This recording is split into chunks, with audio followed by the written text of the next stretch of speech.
Hello everyone, and welcome. I'm VelvettB, and thanks for joining me today for this lovely speed build.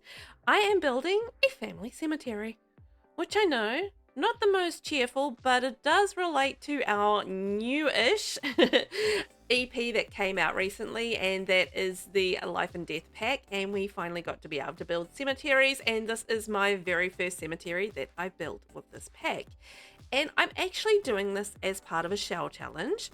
So the shell challenge was hosted by the wonderful Mina Buckner, who is a fabulous simmer and a fabulous person, and also an amazing builder, just to boot. And she was hosting this really cool little shell challenge, and you had like these three random shapes, well, not random shapes, but three shapes that you had to work with. So the round and the three rectangular.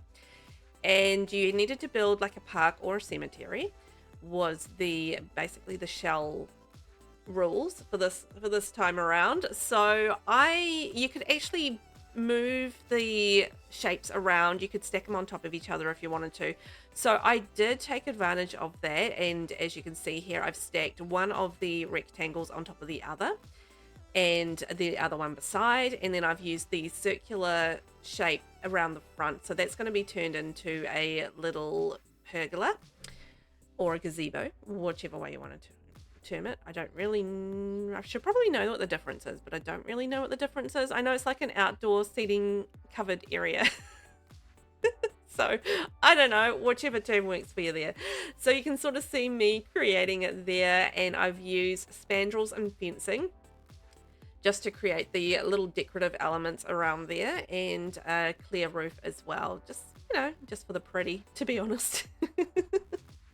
And then I'm using a life and death fence around the outside as well, just to create that confined sort of sense. Like, it's all not just open, you have to go through, and it is a little bit more private than your average anybody can get in there and do what they want cemetery. Even though in The Sims, it is very much a case of everybody can kind of get in there and do what they want.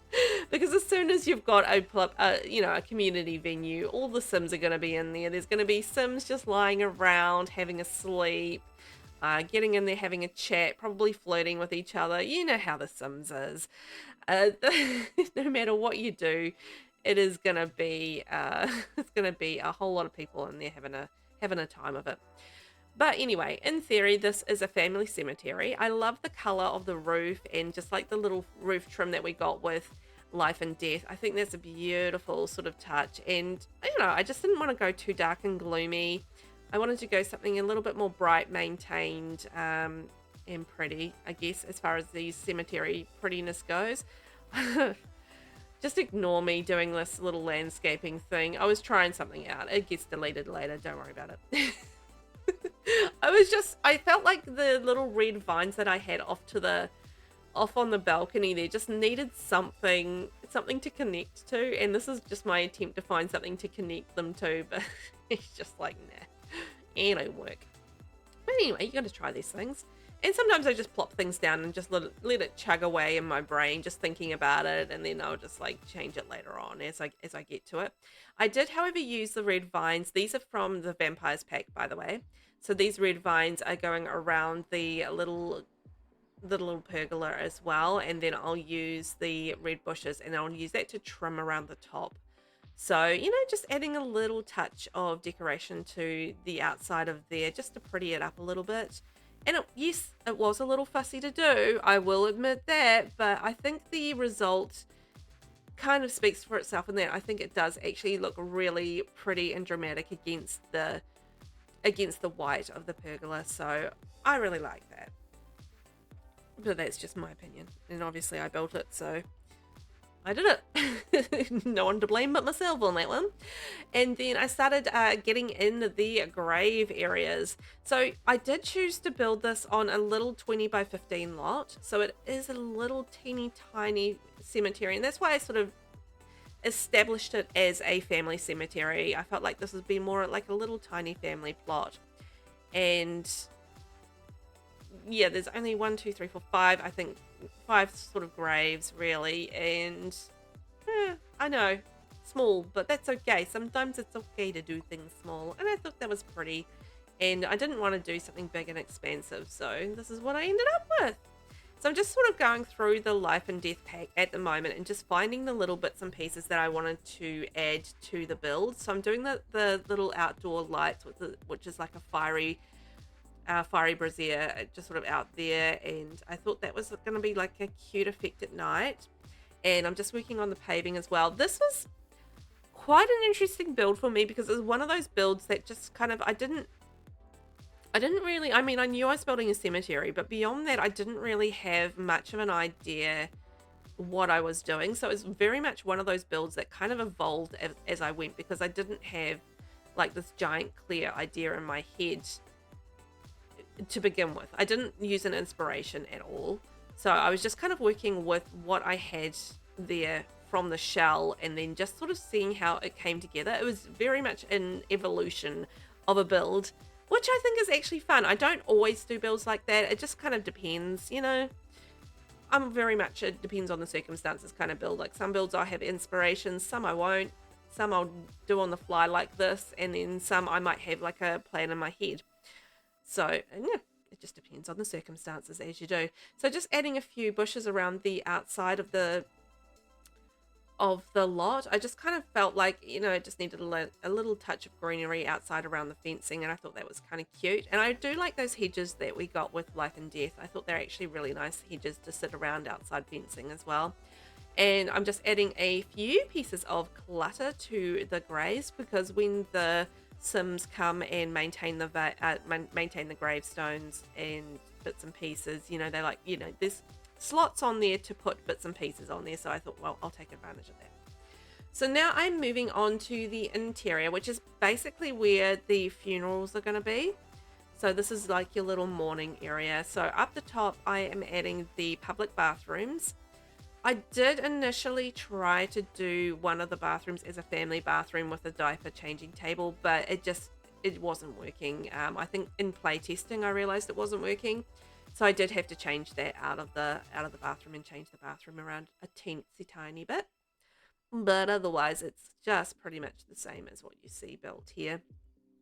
Sometimes you just, it's one of those things with playtesting. You know, you playtest it and then you realize that something's just not going to work. And you just have to, you know, make those changes, and it is what it is. I do like to make my builds functional.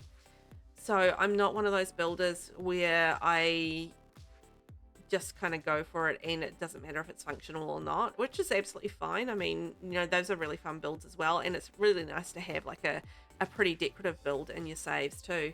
But that's just not how I build. And that's just a decision I kind of made a long time ago, I guess. I like my builds to be usable, I guess. That's just one of my things. And yeah, so I do play test my builds, and just a little bit. I don't spend hours playing them. I just don't have that time in the day. I would like to, but I don't. So they get a quick play test to make sure that they are operational, and I do the best I can to make sure that they are. But, you know, I'm sure there's things I've missed along the way with some of my builds. It is what it is. So I'm moving to the downstairs area, and this is going to be our funeral area. So this is where the family comes to mourn. It is just a small family, and, you know, they don't have a lot of deaths in the family. Maybe they're a small family and they're long-lived. You know, there's a few families like that in The Sims, I'm sure of it. And then just adding in like the wreaths, and you've got the little podium where you can do your speech, and a few chairs there, just 3 chairs. And then I popped some little tissue boxes and stuff in beside there, because I was thinking about the last funeral I went to, and having the tissues there was just such a thoughtful touch, and it made a difference to me as a mourner.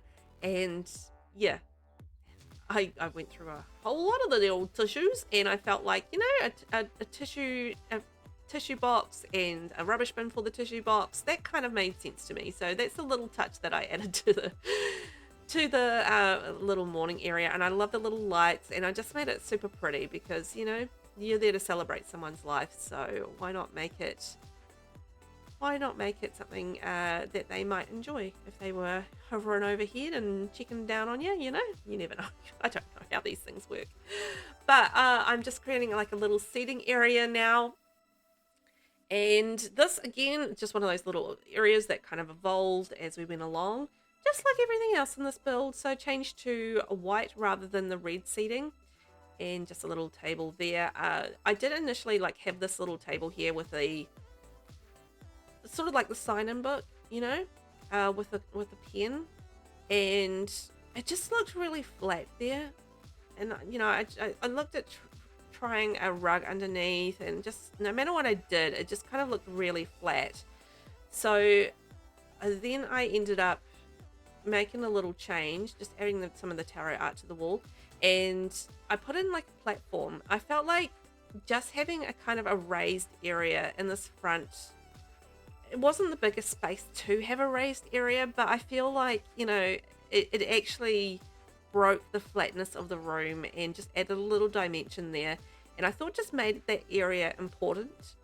And I felt like a sign-in book for the grieving family kind of was important. So I did do that and make sure that I had that area as a prominent sort of displayed area. And that is the cemetery, done and dusted. I think it was a super cute cemetery, small but pretty. You know, does the job, it is functional, and I hope you enjoyed the build. Thank you so much for watching, and I will catch you in the next one. Bye bye.